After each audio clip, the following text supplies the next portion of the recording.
अस्सलाम वालेकुम। खामोशी में छुपी एक सल्तनत, जहाँ एक दिन एक नया बादशाह होता था।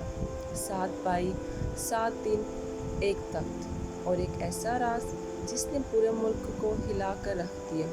जब मोहब्बत, साजिश, देव और धोखा टकरा गए तो एक शहजादे ने हक और इंसाफ का परचम बुलंद किया। क्या आप जानते हैं नूरिस्तान के 7 बादशाहों का अंजाम क्या हुआ? कौन था असल गद्दार और किसने देव को शिकस्त दी? बहुत पुरानी बात है।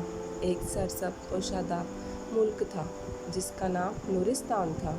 ये मुल्क अपनी खूबसूरती, इंसाफ और अमन व सुकून की वजह से मशहूर था।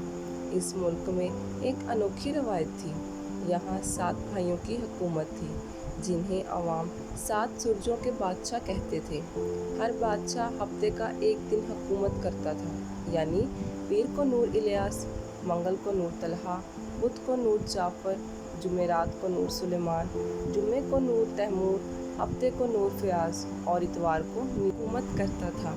उनके वालिद बुज़ुर्ग बादशाह नूर जहांगीर ने इन 7 भाइयों की आपस की मोहब्बत, ईमानदारी और फरासत को देखकर फ़ैसला किया था इन सब को बादशाह बनाया जाए, ताकि मुल्क में कभी जुल्म ना हो और नूरिस्तान में हर फैसले पर मशवरा होता। कोई भी बादशाह दूसरे के फैसले को रद्द ना करता। यही वजह थी नूरिस्तान मिसाली रियासत बन चुका था। शहजादा ज़ियान की बीवी मलिका महताब वाहिद खातून थी जिन्हें बेटी हुई। शहजादी सुरमा, जो नहायत हसीन, ज़हीन और बहादुर थी।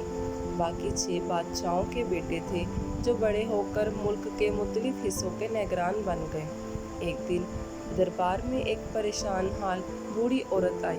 उसका चेहरा थका हुआ था और आंखों में आंसू। इसने रोते हुए बताया कि दरिया के किनारे इसकी बेटी को एक खौफनाक देव उठा के ले गया है। तमाम बादशाह हैरान रह गए।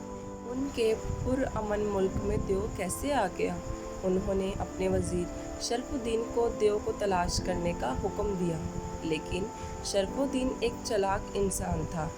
वो एक अरसे से 7 बादशाहों की ताकत से जलता था। इसने मौका गनीमत जाना और एक खुफिया मुलाकात काले देव नामी से की।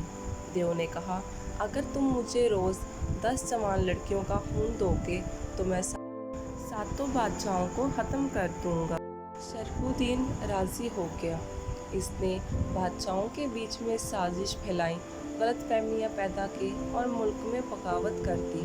फिर एक एक करके बादशाहों को कैद कर लिया। मुल्क में अंधेरा छा गया। देव जवान लड़कियों को अगवा करके खाने लगा। अवाम में खौफ फैल गया, लेकिन शरफुद्दीन का बेटा शहजादा शेरदिल, जो एक नेक और बहादुर जवान था, इस साजिश से बेखबर था। जब इसे सच मालूम हुआ तो उसने तनहा देव का पीछा किया। कई दिनों बाद इसने देव को जंगल में घेर कर एक जहरीले नेज़े से मार डाला। फिर इसने अपने बाप शरफुद्दीन को कैद करके सजाए मौत दी। शेरदिल ने 7 बादशाहों को रिहा किया।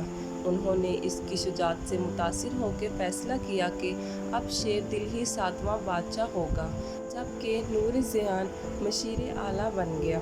शहजादी सुरमा को शेरदिल की सच्चाई से मोहब्बत हो गई और दोनों की धूमधाम से शादी हुई।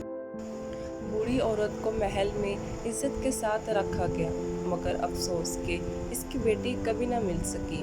वज़ीरिस्तान में एक बार फिर से मुल्क इंसाफ, मोहब्बत और अमन की हुक्मरानी कायम हो गई। 7 बादशाहों की ये कहानी आज भी नस्लों को याद है।